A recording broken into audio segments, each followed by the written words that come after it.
मध्य Asia का एक मुस्लिम बहुल देश तजाकिस्तान। यहाँ सरकार महिलाओं के लिए ड्रेस कोड पर एक नई गाइडलाइन जारी करने जा रही है।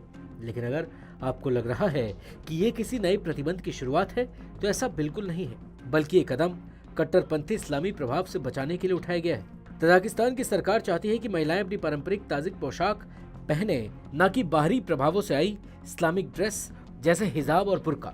ये फैसला अचानक नहीं आया, बल्कि इसके पीछे एक गहरी सोच और इतिहास है। कभी सोवियत संघ का हिस्सा रहा तजाकिस्तान धार्मिक चरमपंथ को लेकर हमेशा सतर्क रहा है। सरकार और प्रशासन इस बात को लेकर सजग हैं कि कहीं देश में इस्लामिक कट्टरपंथ गहराई से न जड़े जमा ले। इसी नीति के तहत तजाकिस्तान ने हाल के वर्षों में पारंपरिक ताजिक पोशाक को बढ़ावा दिया है। पिछले साल ही विदेशी संस्कृति से प्रभावित कपड़ों पर प्रतिबंध लगाया गया था। अधिकारियों ने बुर्का और हिजाब जैसी पोशाकों को भी इसी श्रेणी में रखते हुए बैन कर दिया था। सरकार का मानना है कि ये कदम कट्टरपंथी इस्लामिक प्रभाव को रोकने और पारंपरिक ताजिक संस्कृति को बचाने के लिए जरूरी था। तजाकिस्तान में महिलाओं के लिए पारंपरिक पोशाक आमतौर पर एक लंबी, रंगीन और कढ़ाई वाली ड्रेस होती है, जिसके साथ ढीले ढाले पतलून पहने जाते हैं। ये पोशाक देश की सांस्कृतिक पहचान से जुड़ी हुई है और सदियों से चली आ रही है। सरकार चाहती है कि महिलाएं इसी पारंपरिक ड्रेस को अपनाएं, बजाय उन इस्लामिक परिधानों के जो दूसरे देशों से आए हैं और जिन्हें कट्टरपंथी सोच के प्रचार का हिस्सा माना जाता है। अब सरकार इस ड्रेस कोड को लेकर एक नई किताब प्रकाशित कर रही है।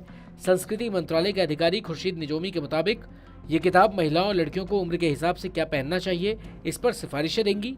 सिर्फ उम्र ही नहीं, बल्कि इस किताब में ये भी बताया जाएगा कि घर पर, थिएटर में, समारोह में और सार्वजनिक स्थानों पर कौन से कपड़े उपयुक्त हैं। इससे पहले भी तजाकिस्तान में ऐसी किताबें प्रकाशित हो चुकी हैं जिनमें सार्वजनिक जीवन में इस्लामिक कपड़ों को प्रतिबंधित करने पर जोर दिया था। ताजिकिस्तान के राष्ट्रपति इमोमाली रहमान 1992 से सत्ता में हैं और इस्लामिक कट्टरपंथ को समाज के लिए एक बड़ी समस्या मानते हैं। उन्होंने साफ तौर पर कहा था कि इस्लामिक हिजाब समाज के लिए हानिकारक है और ताजिक संस्कृति के खिलाफ जाता है। यही कारण है कि सरकार सिर्फ ड्रेस कोड ही नहीं, बल्कि अन्य इस्लामिक परंपराओं पर भी सख्ती बरत रही है। सिर्फ महिलाओं की पोशाक ही नहीं, बल्कि तजाकिस्तान ने पुरुषों के लिए भी कुछ कड़े नियम लागू किए हैं।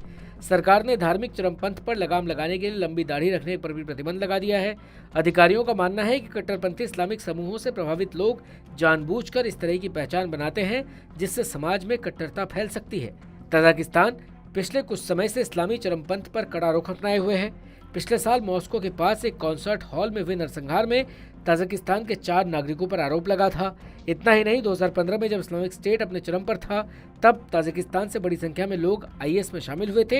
इन घटनाओं के बाद ताजिकिस्तान की सरकार इस तरह के प्रभावों को रोकने के लिए और भी सख्त हो गई है। ताजिकिस्तान का ये फैसला बहस का विषय बन सकता है। कुछ लोगों के लिए सांस्कृतिक संरक्षण की दिशा में एक मजबूत कदम है, जबकि कुछ इसे व्यक्तिगत आज़ादी पर पाबंदी के रूप में देख सकते हैं। सरकार का मकसद कट्टरपंथी इस्लामिक प्रभाव को रोकना और पारंपरिक ताजिक पहचान को बचाना है। लेकिन सवाल यह है कि क्या ये कदम महिलाओं की पसंद को सीमित करने वाला तो नहीं बन गया।